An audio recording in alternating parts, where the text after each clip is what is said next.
আমার নাম মোহাম্মদ শফিকুল ইসলাম, এটা আমার স্ত্রী।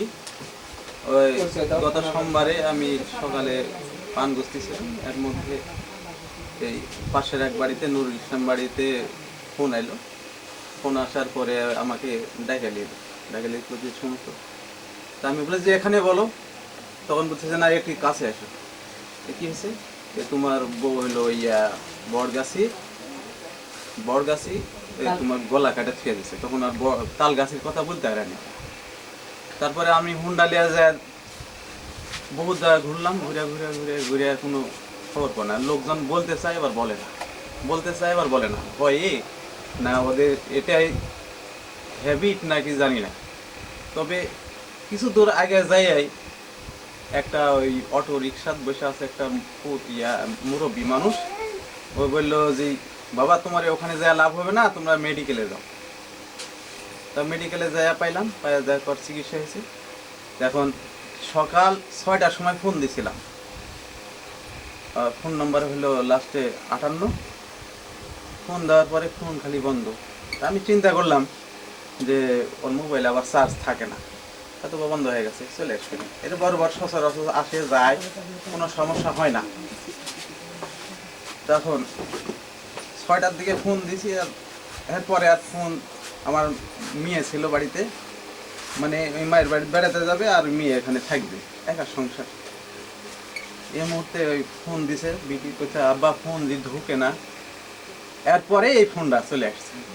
তখন শুনলাম যে 6টার সময় ওই নামার সাথে সাথে ব্যাগ ট্যাগ সব কিছু, চাচি আসো তোমাকে আমি পৌঁছায় দেবো না। না বাবা এখন যাবো না আমি, না তাড়াতাড়ি পৌঁছায় দেবো এই বলে বলতেছে একবার যে নাকের সামনে কি যেন ধরাতে আমার আউল বলা হয়ে গেছে, সবই দেখতে পাচ্ছি কিন্তু কথা বলতে পারতেছি না। হ্যাঁ, আর ভাষ্য মতে ওখানে গাড়ি থেকে টানা নামায় মনে করেন যে তোর কাছে কি আছে দে, 500 টাকা দিছি।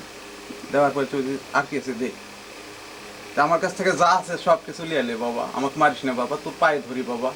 হ্যাঁ, পায়ে ধরিতে আমাকে জানে মারিস না বাবা, তোকে তুই বাঁচাই থাকবো না। এ বলে গলাত কয়েকটা পুঁজ দিছে। দেওয়ার পরে একটা গাড়ি বলে হরন দেওয়া আসতে লাগছে।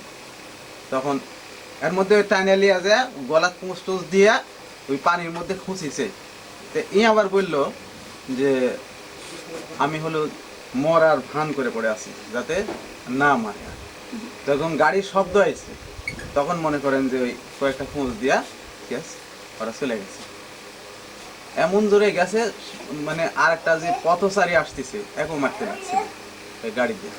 তো তারপরে মনে করেন যে বহুত লোকে ভিডিও করতেছে, ঘুরতেছে ফিরতেছে, বলতেছে যে এক মেডিকেলে লিয়া যেতে হবে সেই, কিন্তু কেউ ধরতেছে না।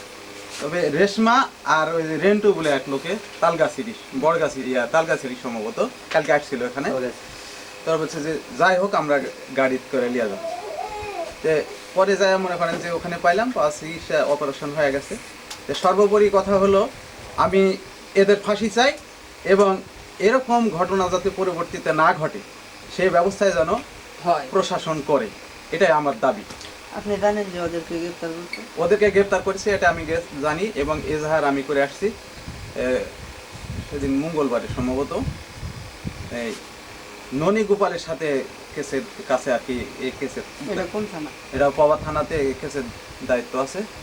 তারপরে গাজীউর রহমান বলল যে আশ্বাস দিল যে আপনার সিকিয়াবাড়ির এসপি আমার সাথে ইন্ট্রোডিউস ছিল, সে বলল যে সমস্যা নাই আপনার বিচার হবে।